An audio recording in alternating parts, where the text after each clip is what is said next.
Hey folks, welcome to the channel. As a heads up, this video is going to spoil Dark Souls, Skyrim, and a little bit of Morrowind. There's also going to be some discussion and graphic images from the Iraq War and Western imperialism, so exercise your best judgment on that. It is 2011. Next year, the world is going to end. That's the joke, anyway, that with the Mesoamerican long count calendar ending a cycle in 2012, a bunch of ancient alien crystal skull folks took that to mean that apocalypse was imminent. For most of us, though, it's just a meme. Speaking personally, I didn't really believe the world was going to come to an end, but I still pay a little closer attention to the news than usual. I liken it to the Bloody Mary myth. Do I actually believe that if I say her name 3 times in front of a mirror, she'll appear and kill me? Of course not. Don't be ridiculous. Am I going to say her name 3 times in front of a mirror? Of course not. Don't be ridiculous. In 2011, I am beginning my final year of college. Barack Obama is finishing up his first term as president, and in the fall, 2 important video games will be released, both occupied with the apocalypse, Skyrim and Dark Souls. And now, in 2021, when I am occupied with the apocalypse, I want to look back at what these games have to say about the end and what comes after. The Elder Scrolls V Skyrim was the long-awaited sequel to the Elder Scrolls III Morrowind and I think some other game. As a big-name sequel in a big-name franchise, it emerges to great fanfare. It is immediately a thing, and the shared excitement of playing in this massive open world is palpable. In Skyrim, the main thrust of the game is, it's customizing your character, glitching up mountains, and installing so many anime mods your hard drive melts. But the main story, lost as it is in so many side quests, is about the end of the world. You were a chosen adventurer tasked with defeating the dragon Alduin, a character of monumental lore importance who is shockingly easy to stunlock. In the Elder Scrolls lore, the chief deity is the dragon Akatosh, god of time, whose existence made linear progression of time possible. But by introducing time, he also introduced an end, Alduin, the World Eater, alternately a son of Akatosh or an aspect of him, whose role in the natural cycle is to devour this Kalpa to make room for the next one. This makes it sound like he's an unpleasant but necessary force in the universe, something brutal but neutral. The game, though, is explicit that he's perverted his role as World Ender to become a tyrant instead. And because that makes him an uncomplicatedly bad figure, then stopping him and saving the world is an uncomplicatedly good thing. No ethical question there. In doing so, the game lands firmly on the side of the anti-apocalypse, or at least anti-this apocalypse. Yes, there's a single line about how maybe Alduin should devour the world, that maybe it's time for the next cycle to begin, but there's no real ambiguity that it wants you to think the end of the world is bad. Which is fair. Most media, people, and known organisms also think total annihilation is bad. It's not an unpopular opinion, and for good reason. I'm not knocking it. But it is just one approach to take. Dark Souls, at first glance, feels the same. The game begins with a history lesson. The god Gwyn rebelled against the dragons, here representing stasis instead of time, to begin the Age of Fire, a period of glory and conquest that's been waning for centuries by the time the game actually starts. You play as the chosen undead, attempting to fulfill a long and almost suspiciously specific prophecy about linking the flame to extend the Age of Fire. Along your quest, you're guided by Frampt, a sleepy, stinky Banjo-Kazooie character whom I love more than some of my family. You pass trial after trial, ascend to the lovely city of the gods, assassinate some people at Frampt's bidding, and then finally link the flame, which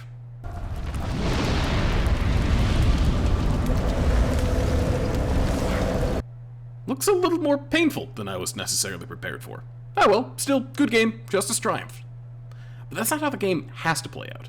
If you don't ever talk to Frampt, despite him being a loudly snoring penis in the most central area in the game, you'll be greeted by another identical primordial serpent, though this one, emerging from cavern darkness, is a lot less cute. This serpent, Darkstalker Koth, tells you that Frampt has been lying to you. Gwyn feared the Age of Fire passing to humanity's Age of Dark, and he linked the flame to unnaturally postpone the next era. That suspiciously specific prophecy was a sham, meant to trick humans like you into sacrificing themselves to keep the fire from going out completely. All this is to prevent Gwyn's children from losing their power to the human masses. The best thing then, Koth says, is to let it die. Let this world and its mad lords fade away so a new one can rise. And here we get something interesting, a compelling counterpoint to Skyrim's approach. Apocalypse as revolution.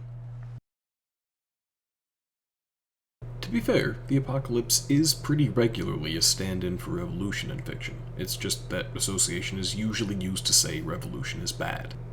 The MCU is a major culprit in this. In Marvel movies, it's always the villain trying to fundamentally change the world, and always the heroes trying to keep it basically the same. Because the change the villains want is usually the literal end of the world, or at least the end of the world as we recognize it, it makes it heroic to maintain the status quo, regardless of the status quo it's maintaining. So when the Avengers save the world, they're also preserving everything wrong with it. They save New York from aliens, and in doing so, they save Wall Street's cancerous wealth and the NYPD's sanctified murder. They save centuries of cruel hierarchies making millions live in desperation. The existential threat is thwarted, and the next day a cop will shoot someone in the back, and drones will rain fire on children. The heroes have saved the world, but it's our world, with all the injustice that entails.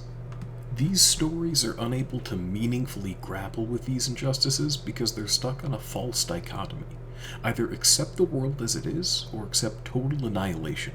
Yes, there are problems, it argues, but wouldn't you rather have problems than the planet exploding? And yes, obviously, yes, I would rather have the problems, but so long as we're dwelling on the dull, rhetorical question of whether a broken world deserves to exist, we're not asking the more difficult, more urgent questions of how to reckon with that brokenness. So, with this being such a common approach to fiction, it's genuinely exciting when a story takes them at their word, when it actually does choose the apocalypse over the status quo. Dark Souls makes this decision a lot more palatable because the world you're in is pretty explicitly dogshit. Humans have become zombies, viciously carrying out the echoes of an old feudal order. Nightmare sex spiders kill pilgrims for their humanity. Environments are hostile and unforgiving and often just really gross. Even the places of peace and beauty are illusory. The city of the gods is a glamour, and killing its fake goddess will extinguish its sun.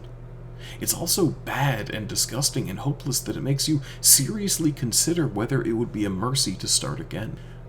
There's another story that I think is even more appropriate, and it puts it all into explicitly political terms.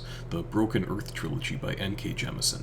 Now, I did write this section before finding out Jemisin was involved in the Isabel Fall pile-on, so I'm a lot less enthusiastic about her work now than I was before, but this remains relevant. Basically, the book opens with a character bringing about a geological calamity that's going to upend society, destroy homes, and kill thousands, and he's a good guy. He's causing the apocalypse, sure, but the world he's ending is so wrong that the only way to set it right is to end it. Here, then, the apocalypse is a prologue, an opportunity for something new to happen. In fact, the first line of the prologue is this: "Let's start with the end of the world, why don't we? Get it over with and move on to more interesting things." Apocalypse, translated literally, means an unveiling, and the word's association with the end times is both recent and accidental. The Book of Revelations was translated to Greek under the title Apocalypsis because it was supposed to be an unveiling of how the world would end. Over time, though, apocalypse came to mean not a prophecy of Armageddon, but Armageddon itself. And what a haunting bit of semantic drift that is. That the unveiling has become an end, a sort of annihilating plot twist, a grim prestige. In this framing, the apocalypse is the apocalypse because it's a truth that destroys possibility. Here, the world is a question, and it dies with the answer. In 2008, I was excited about Barack Obama because he was possibility. I had grown up with Bush in office, which let me believe that the endless wars, the shameless lies, the cruelty and the greed, all that was Bush's America, Republican America, and with a different president from a different party, maybe things could be meaningfully different. Obama, with a campaign built on hope and change. Obama, who loudly denounced many of Bush's worst sins. Obama, who was warm and funny and stirring, was an intoxicating uncertainty. Maybe America wasn't that bad. Maybe we weren't the villains. Maybe we really were better than this. In this way, he was an apocalypse deferred, a reveiling, a linking of the flame. And that was soothing. It meant to us, specifically to the white liberal, that this system could work, eventually, with enough time and the right people. And if the system could work, we didn't need to get rid of it. We didn't need to reckon with what our country had done, whether that was in 2003 or 1776. We were simply a work in progress, and America's body count, while regrettable, was part of that progress. We were, as Hamilton said while sidestepping America's most foundational crimes, an unfinished symphony. But 8 years after Obama, it became harder to believe Bush's America was an aberration. Republicans somehow got worse, explicitly rallying around white resentment when it had been implicit before. Conservative media flourished under imagined grievances, and Obama himself, having campaigned as a progressive, continued a lot of what made Bush so evil. Endless wars in the Middle East, welfare for corporations without support for the poor, and a record-setting number of deportations. Guantanamo Bay stayed open, and his refusal to prosecute American war crimes left torturers with careers fully intact. There were improvements, of course. We pulled out of Iraq, at least for a while, same-sex marriage was legalized, and the Affordable Care Act was a stilted step forward. Obama, unlike Trump or Bush, was not a uniquely bad American president. He was, instead, pathologically typical, an American president first, and all the horror that promises. Because that's the thing. The problem with America is not specific bad actors failing to meet the country's promise. The problem with America is America, full stop. The country we've built is not a force for good, starting on genocidal conquest and the expansion of chattel slavery, then softening to merely an apartheid state, ruthlessly protecting its business interests at home and abroad. Our vaunted democracy is rife with disenfranchised voters. Our engines of prosperity exist almost entirely for the ultra-wealthy. And our international aid is a paltry sum given to countries who only struggle after centuries of Western plunder. You could maybe argue that America is not unique in our malice, that most nation-states have at least a few atrocities to their name, but as the sole superpower for now, our flaws and failings define the world. A country like this, with so much blood on our hands, doesn't change with the election of one president. Even if Bernie Sanders was somehow inaugurated today and somehow accomplished all he wanted to, there would still be the CIA to fund coups against socialists. There would still be a massive standing military to continue our endless wars. There would still be prisons, places pretty close to hell, and cops to fill them. There would still be the many and sundry injustices and indignities that most of us face in a system designed to keep us in line. And even if some progressive messiah somehow did abolish all of that, the wounds would remain. Obama could not save us, because what we need saving from is load-bearing. He helped make this death machine a little gentler, but for America to become anything close to good, that machine needs to die, and with it, the country as we know it. He staved off the apocalypse, but before there can be justice, apocalypse is exactly what we need. But then Trump came, and with him an apocalypse, but not the right one. I was a scared kid.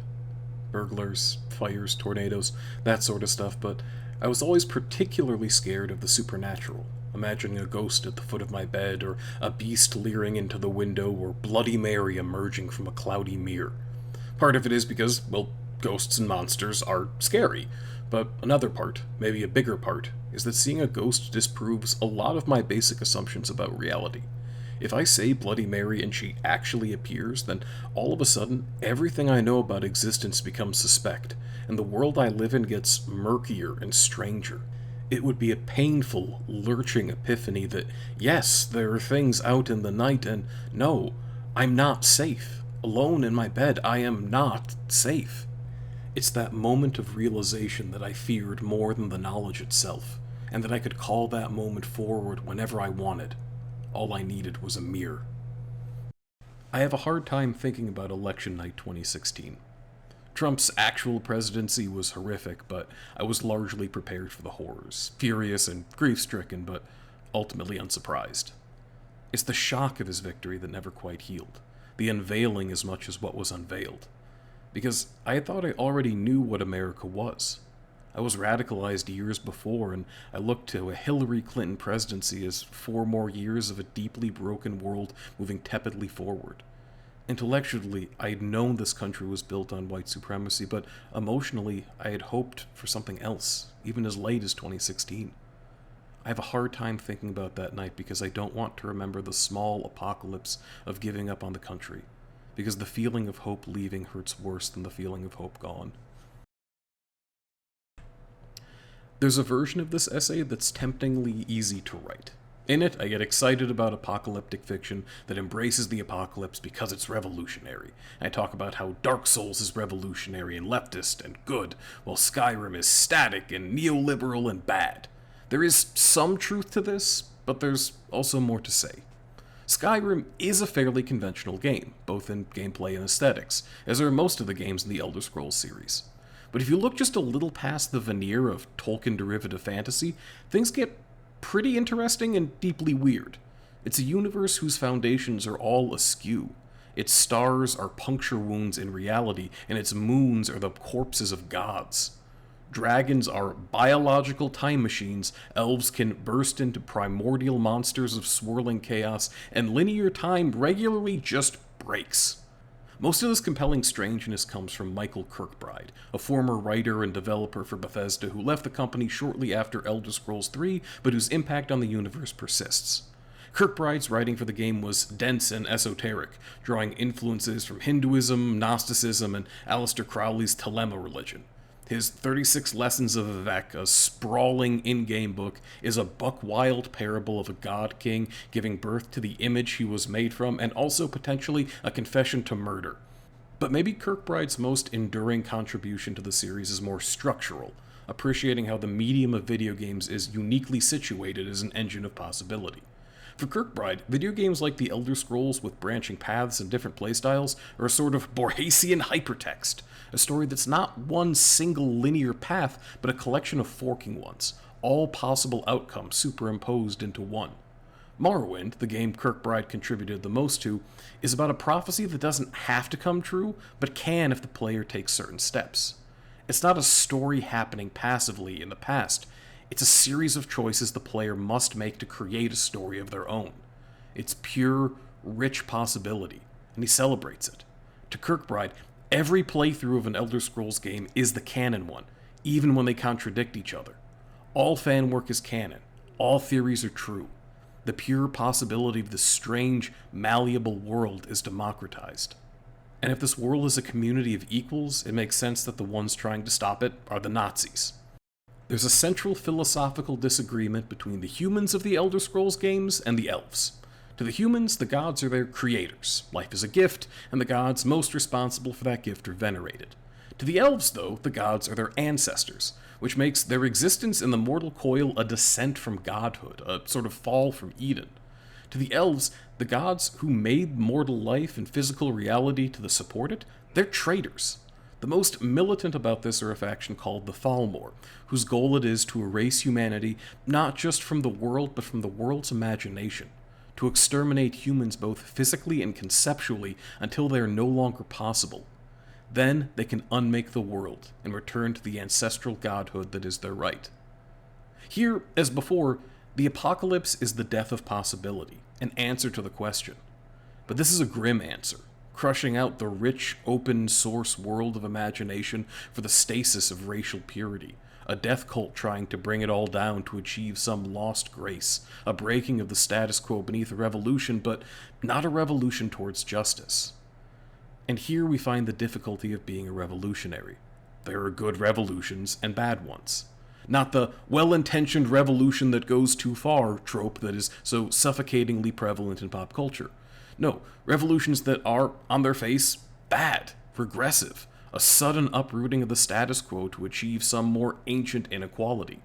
If you look at right-wing movements across the globe, you see populists presenting themselves as revolutionaries. Trump campaigned as an aggressive outsider who would fight head-on the establishment, and regardless of the many ways he's from the establishment, those are not the politics of status quo or gradualism. The same thing with Berlusconi or Bolsonaro, right-wing politicians posturing as rebels against the existing powers.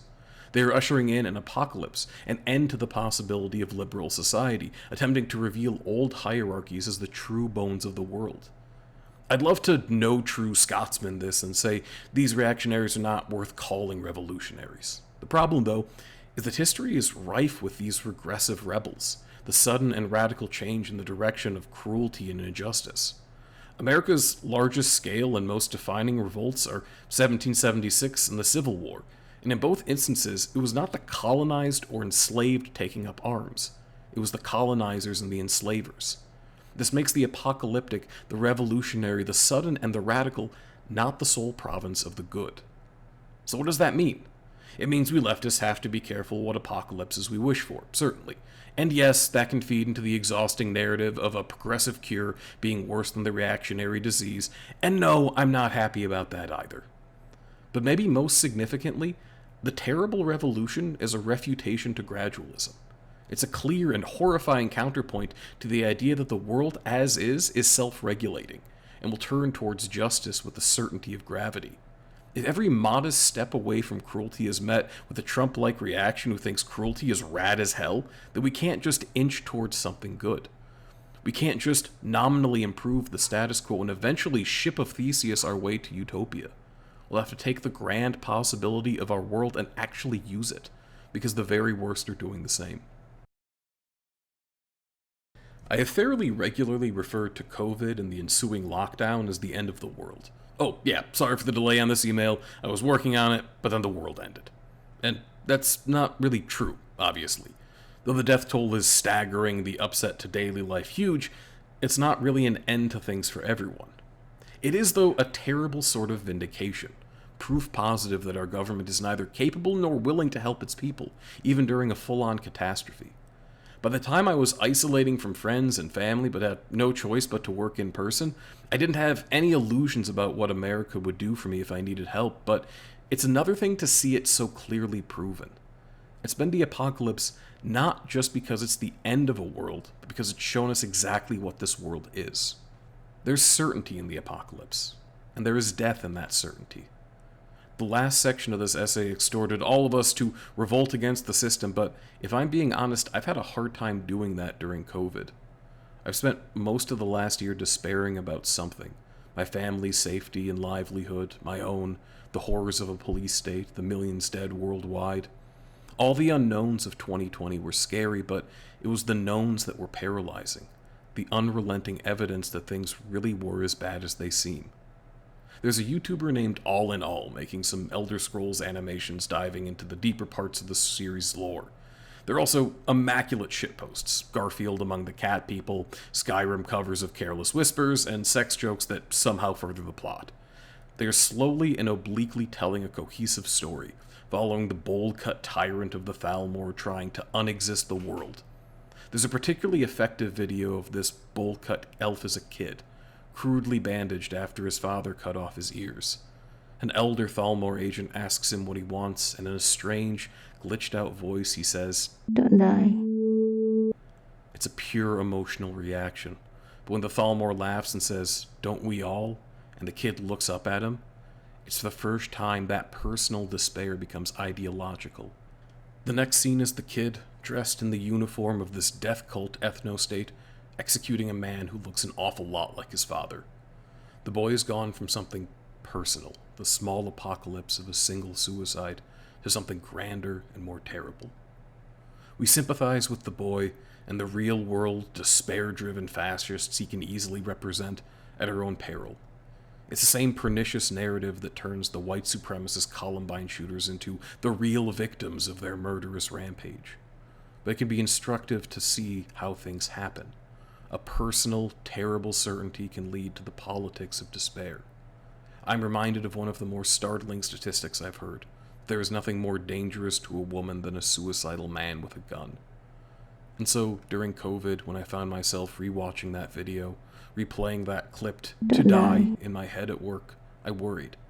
I worried because I was becoming increasingly okay with the end of the world, accepting a violent, deadly fall of an evil system. We were, to quote John Boyce, in the belly of this horrible machine, and the machine is bleeding to death.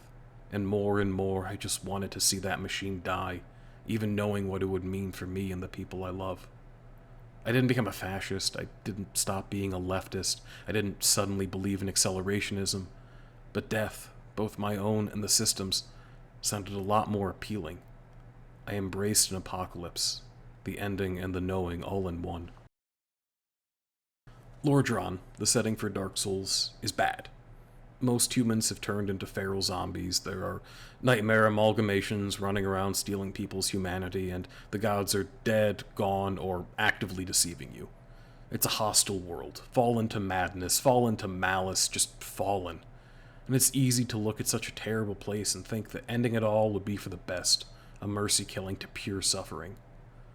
There's a character in Dark Souls, Quelana, who is one of the primordial pyromancers who helped start the now dimming Age of Fire.